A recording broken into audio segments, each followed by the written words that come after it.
to see you. I love seeing so many great. It's so much fun to be in a room with other Native women, right? It's just a lot of fun. I'm looking forward to our conversation today. Excellent. Okay, cool. Well, the name of the topic today is Yaadila. I started a business. And that means like it's kind of like exclamatory of like, oh, I started a business. And I named the topic today's session that because I accidentally started a business. And I don't know if any of you have ever been in those shoes before, but it happened to me. I used to work for an organization a while back and left looking for full-time employment elsewhere. And when I did, I got a knock on my door saying, "Hey Nellis, would you be up for doing this thing for us?" And another knock on my door, "Would you be up for doing that thing?" And I quickly learned that this and that was actually a full-time job, and so I accidentally started my own business. And I've loved it. But because of the way I started my business, I actually didn't have a lot in terms of thinking about how to form my business. I didn't have kind of like those critical blocks in place. And so I've had to kind of like back into it as I go. And today's conversation is really meant to share some of the things that I've learned along the way. And some of those things are going to be a little bit more in depth. And then some of them are just going to be super easy, practical tips for you all to incorporate. Either because you are thinking about starting a business or because you already have one in place. Today, I'm going to be giving you some really useful, hopefully practical tips that I've learned in just my short period of time with my business. And I encourage you to start adding your own sticky notes. And I've put some examples in here for you all to see kind of like what that looks like. But I am not the expert in the room. All of us are the experts in the room in the sense that we all have some type of experience that we're bringing in. So a little bit about me and who I am. I would say that I have a lot going on here in the sense that like most of my experience has been with nonprofit organizations.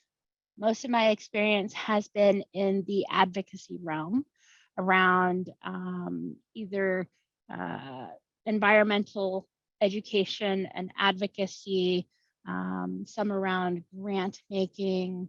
I've also an attorney, so I have a little bit of experience with litigation as well as mediation and some other things like that too.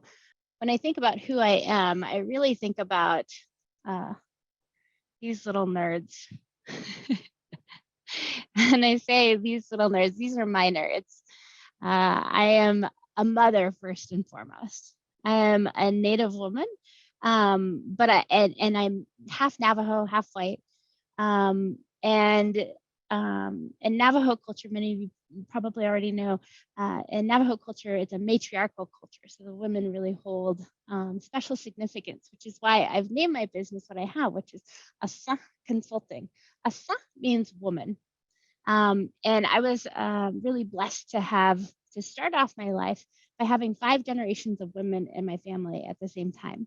So it was myself, my mom, my grandma, my great-grandma, my great-great-grandma, who was 108 when she passed when I was 14 years old. So incredibly blessed. And so when I think about the work that I do, I always think about where I come from and what I'm leaving behind. And I think about these little nerds. There's my daughter, who's a jingle dress dancer. My wife is a jingle dress dancer. She's Ojibwe, and so she gets to, she really passes along that tradition. She's a jingle dress dancer. She's an epic nerd, and she's really into space right now. So I made her a space jingle dress. We recently went to the Houston Space Center, and that was like her Disneyland. For most kids, Disneyland is their Disneyland. No, the Houston Space Center was her Disneyland. She loves doing little science experiments and stuff. Her name is McGeezy. In Ojibwe, McGeezy means eagle. And then there's my son, who's 10 months. You might see him at some point. He's likely going to need to nurse at some point. He is 10 months, and he's the little grass dancer that's pictured there. And he cannot yet walk. So his grass dancing is more of just like crawling and smashing down the grass right now. But that seems to work pretty well for him. And his name is Ogichida, which means warrior in Ojibwe. So that's my motivation for doing the work that I do, because even though I'm a business, I'm a mission-driven business. I want to make sure that I am creating a pathway for the next 7 generations that leaves them, you know, in a world that's better than I found it, I guess. So that's a little bit about me, a little bit about my business. So my business, I do a variety of things, and you're going to learn a little bit about that through today's conversation. But I offer services. Essentially, I do anything from strategic planning to 360 performance evaluations, HR support, conflict mediation, executive coaching. I've worked with a lot of organizations on updating structures and systems and policies. And I'm a former director of equity, inclusion, and justice at Sierra Club. So all of my work is kind of built on that foundation. That's a little bit about my business. Like I said, you're going to learn more as we go through it. Things to know about today's conversation. One is that I sell services. I don't sell goods. A lot of you might be selling goods, either arts and crafts, or it might be selling practical, you know, really like housewares. You could be selling whatever you might be selling. I sell services. So my experience is really kind of limited to the services end, but I think there's a lot that you can adapt for those of you who sell goods. I'm also not an expert. My business is not yet 3 years old. And earlier today I was practicing and I said that, and I heard my 3-year-old go, "Hey, that's almost as old as I am." My business is not yet 3 years old, so I'm not an expert by any means. So keep that in mind. But I do want to share with you my top business hacks, and I want you to do the same thing. So continue to populate that Jamboard as we go through the discussion. This is a roadmap of what we're going to cover today. I want to talk to you a little bit about first impressions. We're going to do a deeper dive into my brochure as an example. We are going to try it out. We're going to go through some planning, or talk a little bit about planning, and then we're going to share some super practical tips, and that is likely to be more on the lightning speed dating type of scenario. So that's a little bit about where we're going to go on this journey today. Impressions. One of the first impressions that I like to leave with people is actually through my email tagline, right? So whatever email address you have, you can leave a tagline and you can set it up. I use Gmail and it's pretty easy. You go to settings and you can kind of like scroll down. This is my tagline.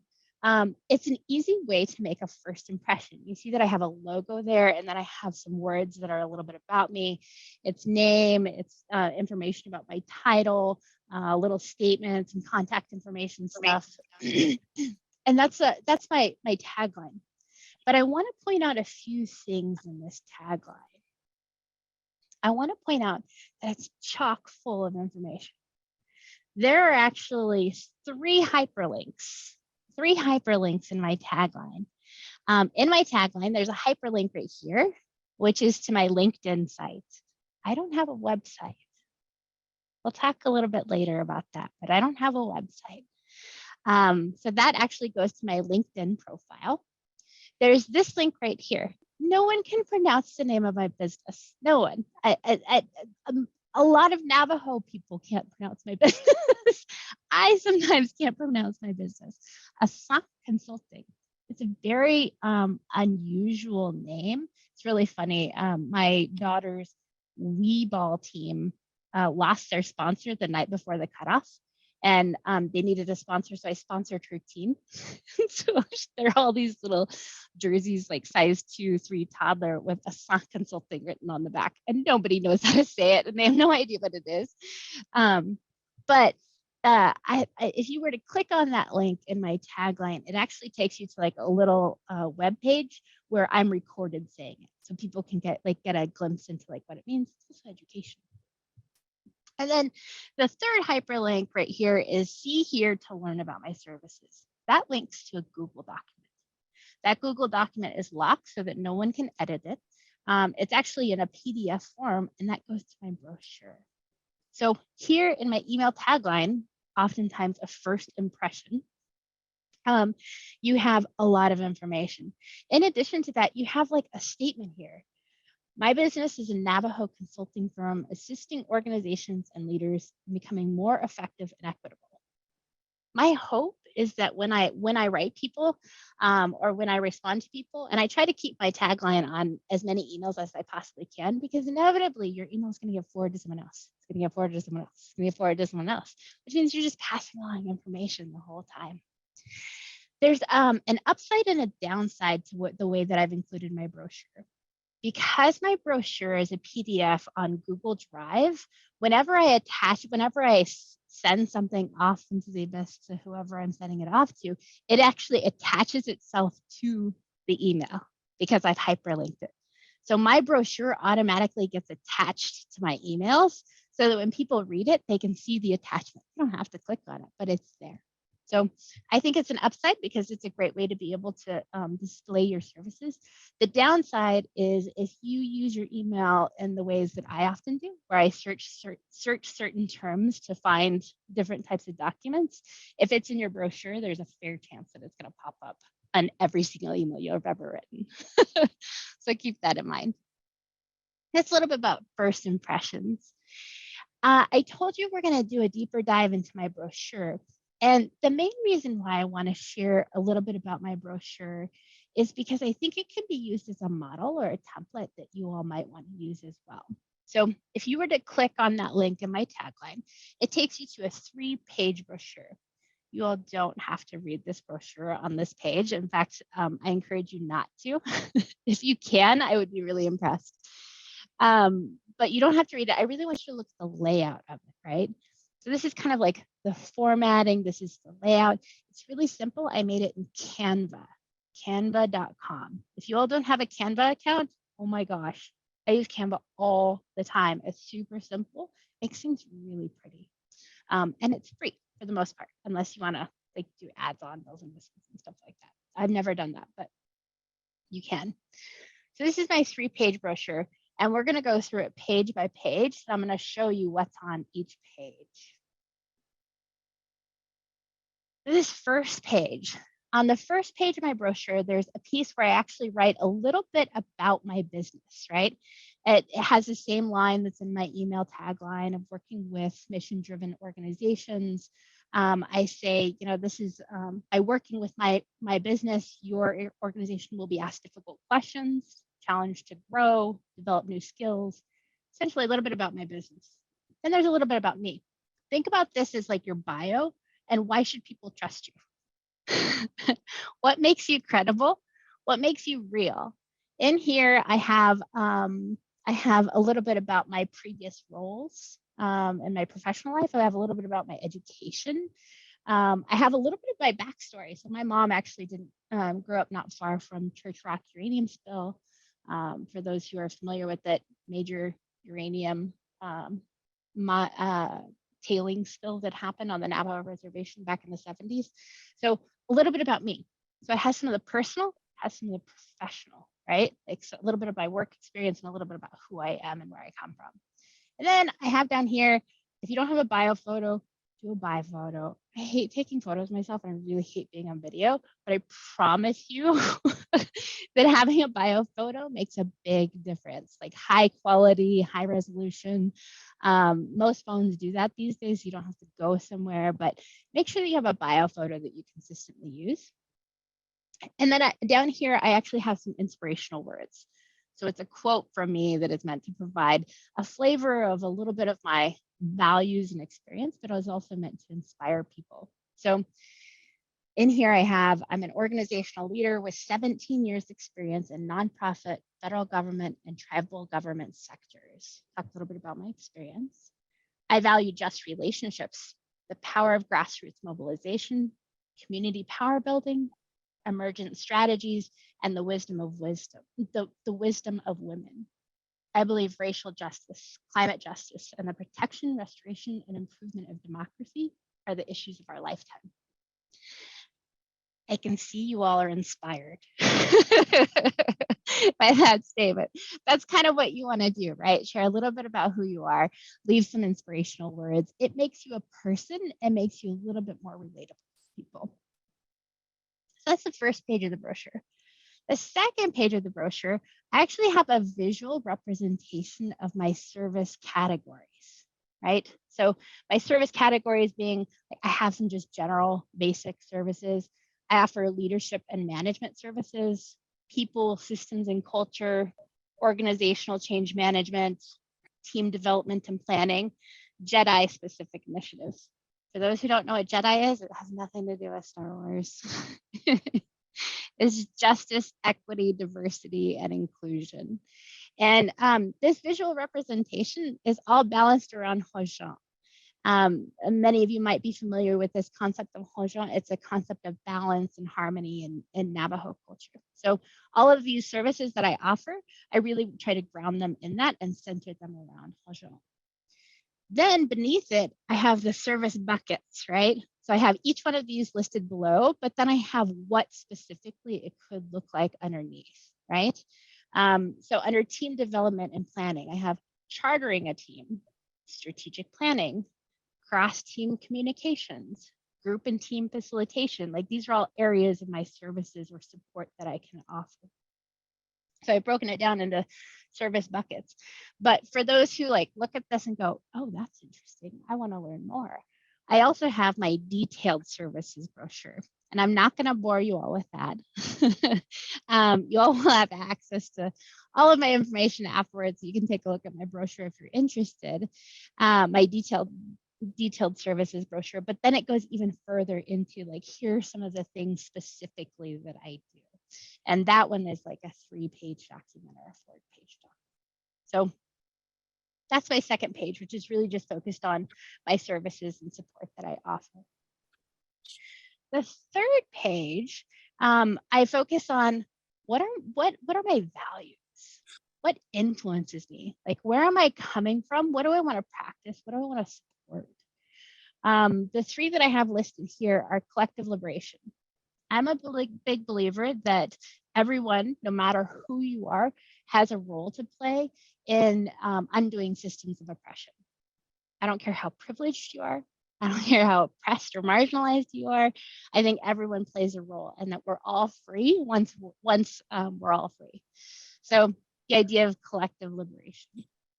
Intersectionality, that's a value that really drives me. I don't believe that there's a specific lane that we have to stay in. I think that our work goes like this, right? I don't compartmentalize myself as a queer Native woman mother. Like those things, you just get all of that with me. So life isn't that simple. Cultural transformation. The groups that I work with are oftentimes seeking a transformation of their organizational culture, and I want to help assist them in that to become better. And then finally, on this third page, I have compensation theory. If you take nothing else from this conversation, I encourage you to think about developing your own compensation theory. So whenever I draft up a proposal or a scope of work, it includes this section here, equitable and just compensation. Like this is one of my values. This is one of the things that I practice, and it's loaded with statistics. It's loaded with statistics. Some of them might have even come from Native women lead. I'm not sure if that's the case or not, but up here in the top right portion of it, it says Native women must work 22 months to make what white males make in 12 months. When your client reads that, they're going to go, okay, we should probably be thoughtful about what we're paying this person to do the work that they're doing. It's like an eye opener of like, hey, are you acknowledging and compensating me for what I deserve and what I provide? And then you'll see that there are similar statistics that are woven throughout this section around Native women making approximately 60 cents for every dollar that's earned by white non-Hispanic men. Women in certain tribes like Navajo and Pueblo tribes, we actually make 53% of what white male coworkers make. And then you'll see that these things are hyperlinked. It actually goes to articles or reports where it says where you can find this information elsewhere. This portion as well. And then down here at the bottom, I actually have done some market research to determine like how much do people who do my kind of work typically charge, right? And then I say, okay, well, people who do my work often charge somewhere between this range, 100 to 300 an hour. And then I say how I'm competitive with that, right? What's really interesting about this is actually like super dated information. I want to say it's from back in like 2012 or something like that. There's a lot less information that's available. But you can see like your client or your prospective client, when they read this, they have an understanding of who you are because you've shared all of those things with them. Yeah, Sherry, go for it. I know you have 3 pages there. Are you saying we should have a limit of 3 pages or shorten it or longer? Does it matter? I really want mine to be 2 pages, but I can't figure out what to cut. I would love to call it a 2-pager because when you say something is a 2-pager, people think of it as digestible, of like, oh, that'll take me so many minutes. I wish that I could narrow it down to 2 pages. I haven't yet done that. And I've also created opportunity for people to go deeper with that detailed services brochure, which is like if you want to learn more. I would be hesitant to go past 3 pages unless you're actually using it as like one of those trifold brochures where you print it out and like, because then you have more pages.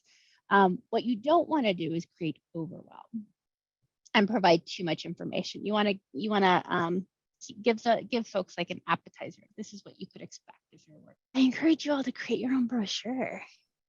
Even if you're not services oriented, I think sharing a bit about your goods is really important. And so I've created a little form here that might be helpful for you as you think about creating a potential brochure.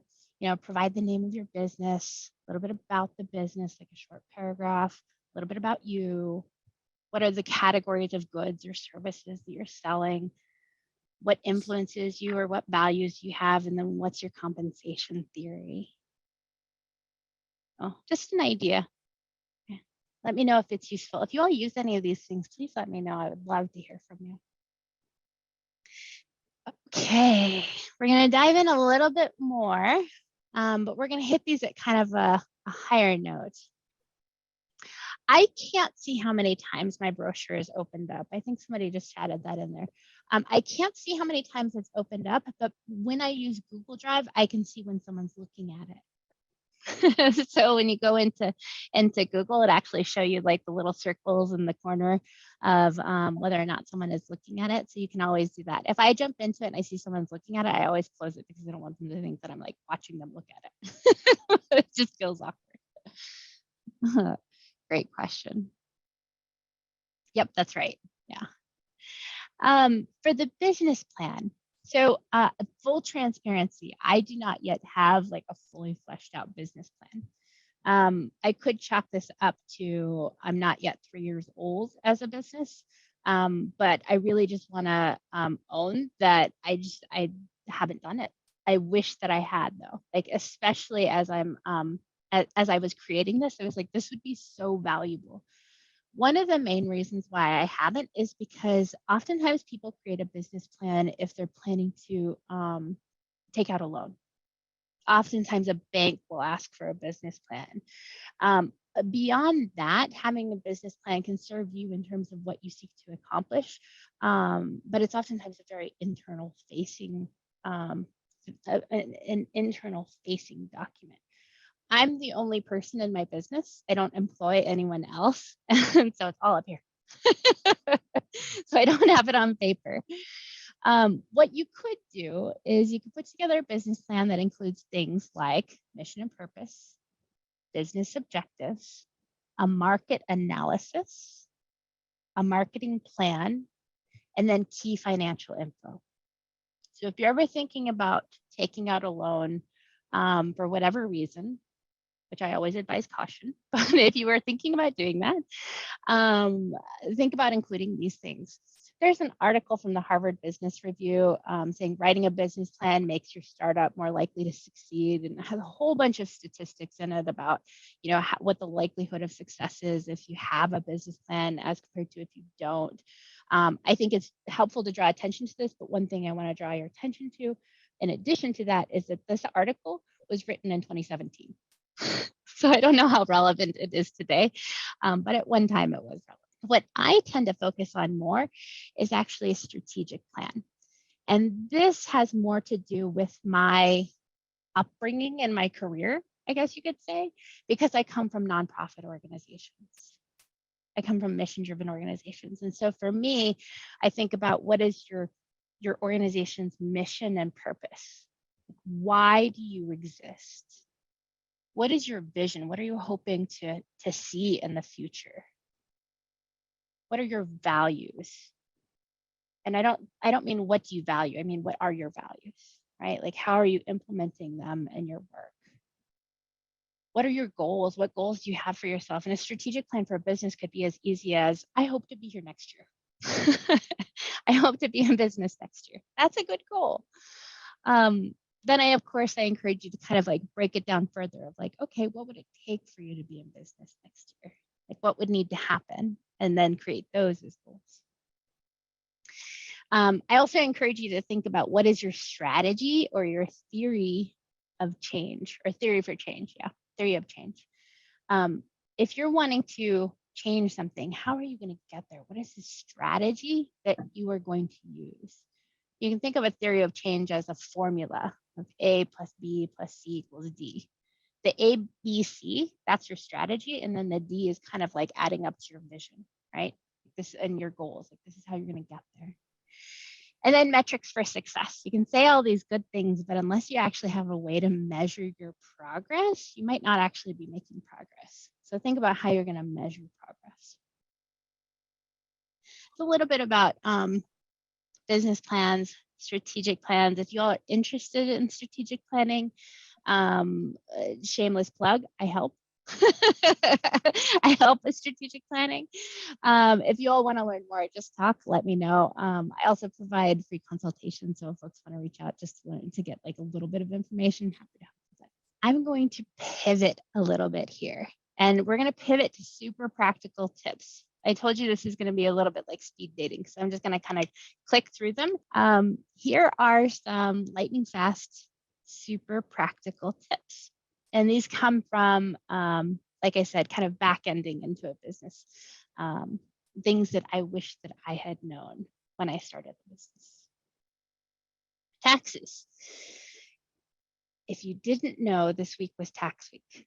I hope everyone knew that this week was tax week. You were probably thinking about all the things that you could have, should have, would have done for your taxes already. But things that I wish that I had known from the very beginning is to reserve 1/3 of what comes in for taxes. 1/3. That's like a sucker punch, isn't it? Like, oh gosh, like 1/3, that stinks. It does, it really stinks. And that might be very conservative. If you save 1/3 for taxes and you're doing your quarterly estimated tax payments, which just, in theory, at least in the state of Texas and in Colorado, you do it on a quarterly basis.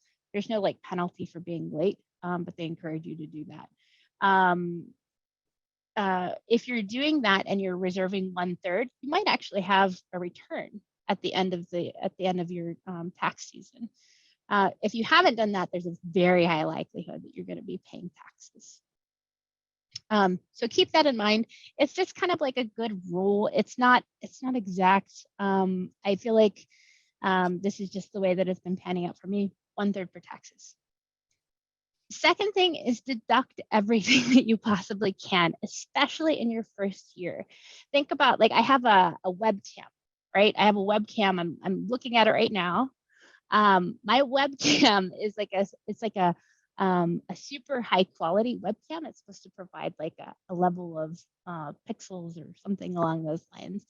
It wasn't super expensive, but I, deduct that. My headset. I have a 3-year-old and 10-month-old. This headset is supposed to cancel out a lot of noise around me. So sometimes I'll be holding a crying baby and no one will notice because it's that great. I deducted my headset, my office chair, my desk, my keyboard, all of those things. Keep your receipts, deduct everything you can, and find a good CPA. I confess, I've been working with H&R Block for several years. I am convinced that I need to find a different CPA. H&R Block is fantastic, but they're also expensive. And they don't necessarily provide you the same level of care that a really good independent CPA might be able to offer. Protect your business. As we're talking about taxes, protect your business. To LLC or not to LLC. I'm a sole proprietorship. I'm actually in the process of becoming an LLC, but I've been around for 3 years, almost 3 years, y'all. Don't feel like you have to rush into an LLC. If you're not rushing into an LLC, please be sure, cool. Please be sure to be really careful with your bookkeeping, right? Because an LLC does provide additional protections. So just make sure that you're on top of your bookkeeping. The second is get business insurance. I have had to use my business insurance. Never. I have had peace of mind because of my business insurance. I don't do anything that risky, y'all. I really don't. Like, I'm not out there. I don't know. It's not that risky of a business for me, but it's such peace of mind. And a lot of clients will actually require it, especially around services, that you have some type of insurance. So make sure you have good business insurance. Branding. Okay, so you all have seen some images in my slides, right? With your branding, keep it simple. I've done all my own stuff, all through Canva. I hope that's shocking and that my branding is as good as I think it is for being obeyed. But I've done all my own stuff. This squash blossom is mine. It's my squash blossom. I took a photo. I put it into my phone. I converted it through the whole digital app space, put it in black and white, stuck it into Canva, gave it a border, added some text. Ta-da! The logo. Keep it really simple and find a tool that works for you. Canva works well for me. I know that there's also Adobe Photoshop and all of these other things. Canva is free, so I'm cheap and that works out really well for me. It offers a lot. So find a tool that works for you. Create a consistent color palette. Throughout this presentation, you've seen these kind of turquoise colors, the whites and the grays and the blacks. I actually created a color palette within Google and within Canva of these are my colors so that I can just click on my colors. It just offers me those template colors. Create a consistent color palette. Use consistent fonts. This presentation has been Oswald, I think is a font, and then Montserrat are my 2 fonts. Use consistent fonts. And then create a series of useful images. I've used this same photo, I don't even know how many times. It's a photo, I've doctored it. I put it in a square logo because oftentimes that's necessary. I really created it for LinkedIn purposes, right? So that you can put it in your little profile thing for LinkedIn.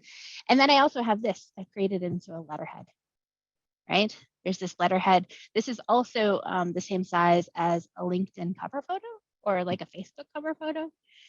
And this same photo is the same one back here.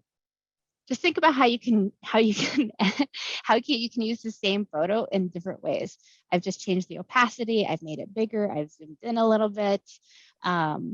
Absolutely. And I love the comment in here about professional graphic designers as well. Absolutely a way to go. So there's lots of ideas of what you can do with branding. As far as advertising, I highly recommend starting off with what's free. Just goofy little stuff like the email tagline, right? Of how many folks have reached out because of an email tagline. Oh, thank you, Trisha. It looks like it's not actually a logo, it's a graphic. Thank you for the correction. So with advertising, start off with what's free.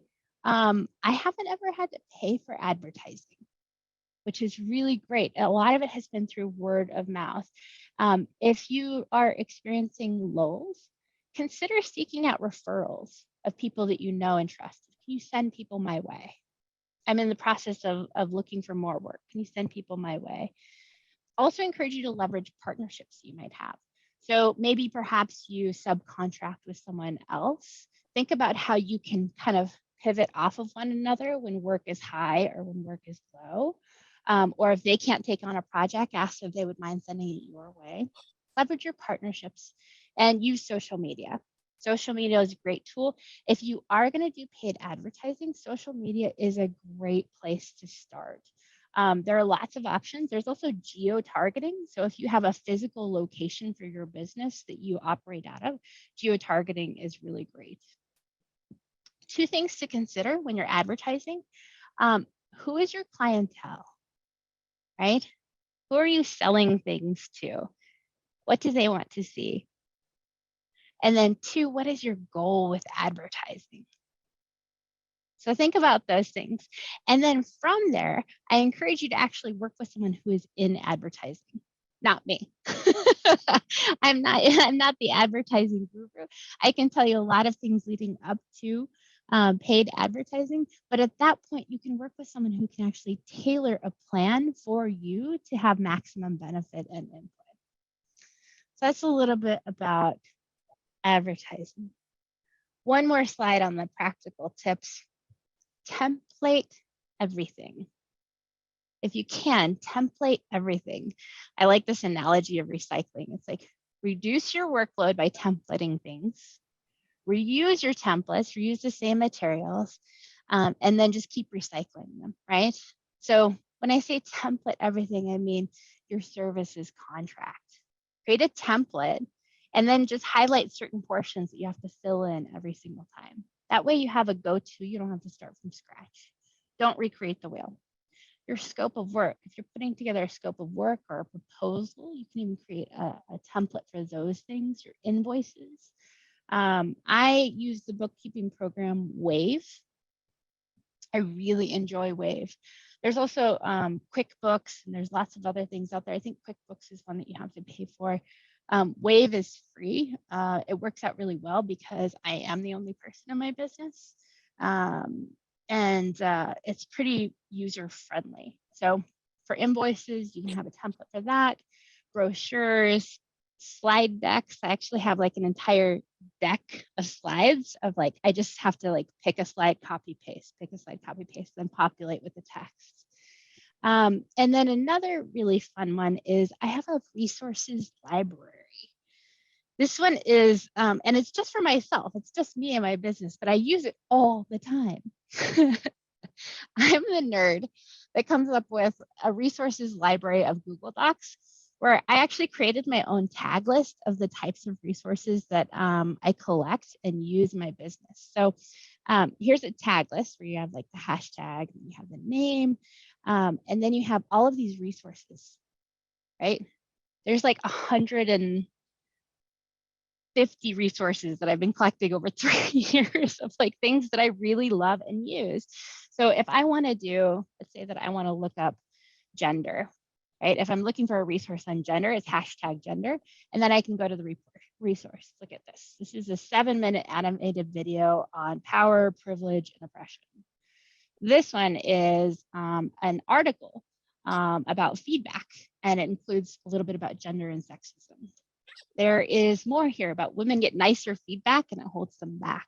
So there's like all of these resources that I use, and I can just copy and paste those into if I'm hosting a training or if I'm trying to share knowledge with someone that I'm working with, I can just go back and use that. Really easy thing to do, and it cuts down on time to have to Google it every time. I really love it when y'all wait to the last second to come back into the room, because that means that you were in good discussion and that you weren't ready to come back. So I'm glad that you all had some good discussion. Keep adding to that Jamboard. I'm not going to close it anytime soon. Feel free to populate some of the other slides if you want. And like I said, the Jamboard and the slides are going to be made available after today's conversation. So don't feel like you have to write everything down. If you want to, go for it. Otherwise, we'll be sharing them afterwards. I'd love to hear from a couple of you. How was that, sharing tips with one another? Let's hear from 2 people. How was that? I found it to be very helpful within the group that I was in. I joined a little bit later, but the group that I was with was, really kind of sharing more about like their businesses, what some of the strategies they had, balancing work, being a mom, and then also like, trying to run a successful business. I appreciated that because like I'm also like very new to this. And so yeah, I really appreciated the conversations that we did have, and the time did end out in the last discussion we were in. So it was really good, and I found it to be very helpful. So just some tips on how to manage the balance between, daily life and also running a business, and, kind of balancing work life, mom life, and also, just trying to navigate the waters as a business owner. Totally. Shout out to the mama business owners out there. I love that. I'm glad that you found it useful. Let's hear from Helen. You have your hand up. Hello, everyone. My name is Helen. I had a really cool time talking with everyone in my group.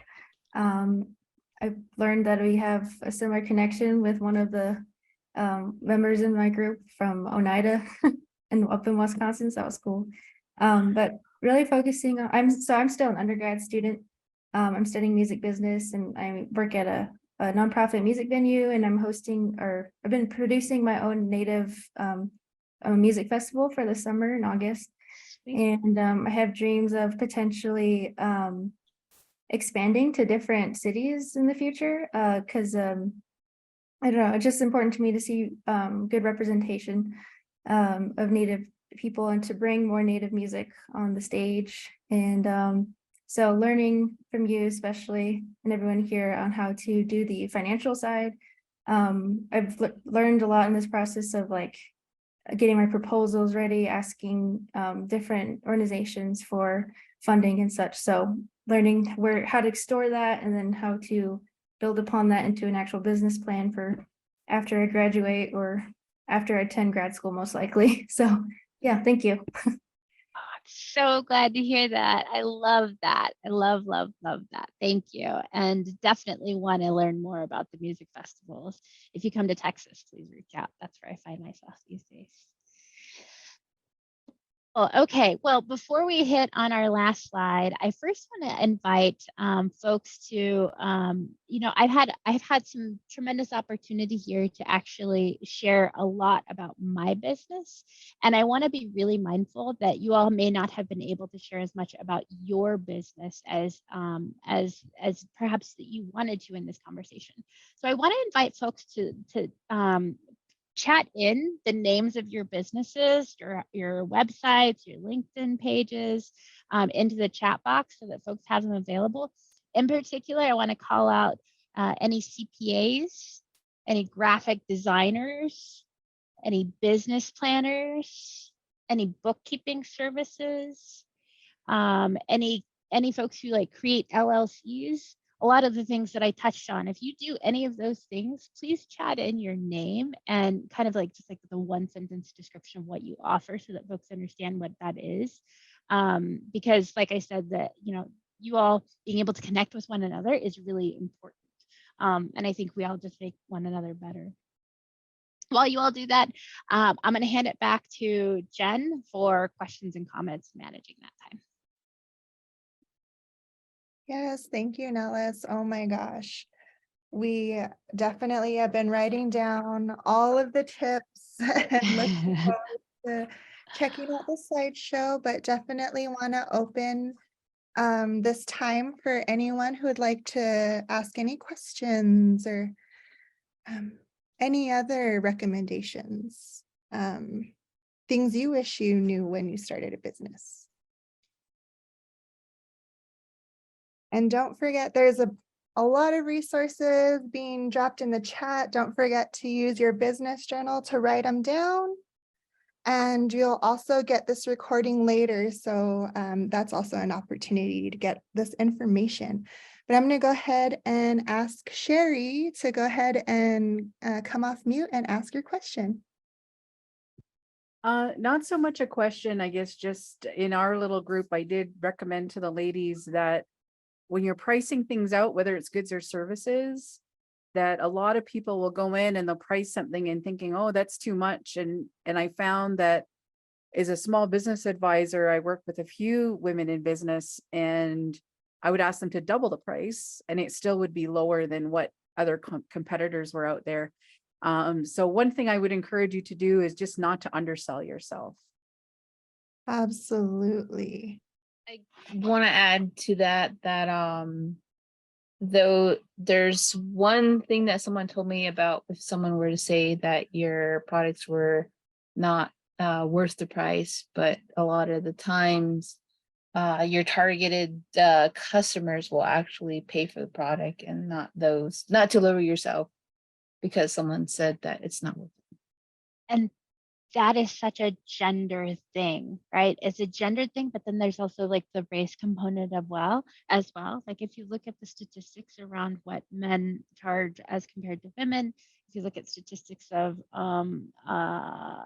white and then non-white folks, everyone else, the statistics are huge. Don't undersell yourself. Sherry, I'm so glad you brought this up. It took me a while to actually learn this, and if it weren't for some of the mentors in my life who said you're charging too low, I wouldn't have known that. But one thing that they shared with me, in addition to that, that might be helpful for folks, is that when you charge too low, you set a baseline for other consultants to be competitive with that. So you're actually harming other people. And that has actually driven my compensation theory is, okay, I need this much, but I don't want to harm the other people who can't do that, right? Like that's, so if you can't do it for yourself, at least do it for others. Yes, absolutely. And Colleen, do you want to come off mute? Yeah, I just want to also acknowledge that, because as I was doing freelance facilitating and organizing before I started my business last year, and I really appreciate, Nellis, you having a reason for your rate and the statistics around that, because it's very real. And just want to, don't like the last few women said, don't undersell yourself. It took me also a little bit to get to a rate that's reasonable and fair. And, I definitely work on the rates with the folks that reach out, that I can also provide them a fair rate. So I think also just asking other folks too, like, what is your rate, if they're comfortable talking about it. And I usually give a range like you do, Nellis, as well. And so I really appreciate that part of it. So thank you. Yeah. Glad you're on. My sliding rate always depends on the size of the client, if I'm working with an organization, the size of the client, their budget, as well as what's their access to privilege, right? Like if it's a white dominant organization as compared to like a BIPOC group or a people of color group or a native group, my sliding scale kind of goes where it goes. I am a CPA, and what I see a lot is that bookkeeping is put on the back burner. As entrepreneurs, you are dealing with so many different things. You're the salesperson, you're the person usually providing the service or making the product. You handle so many different things in your business that the bookkeeping portion is always put on the back burner. It's a task that is time consuming. It's a task that is not sexy. It doesn't bring in money. It's all these things that you have that you probably want to spend time in other areas of your business. But I see that so many times people only care about their books when it comes to tax time.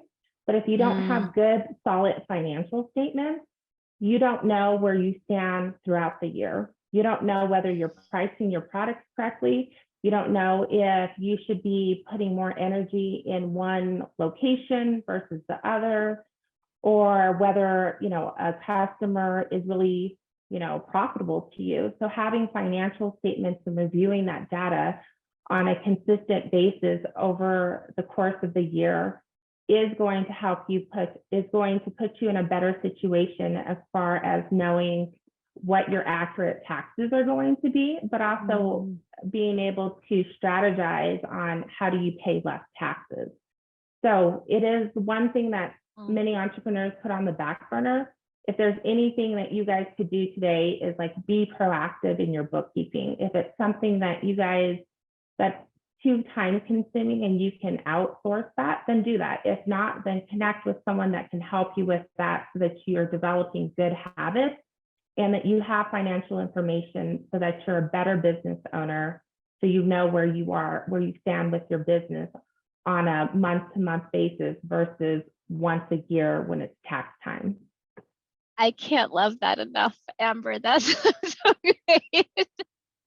That's so great. I just feel mad respect to you for the work that you're doing and how critical it is. I really want to lift up what you said there of the more proactive you are, the more likely you are to be able to save more in the process. You didn't say it that way, but that's what I heard of like, oh, you can save me money if I actually keep on top of it.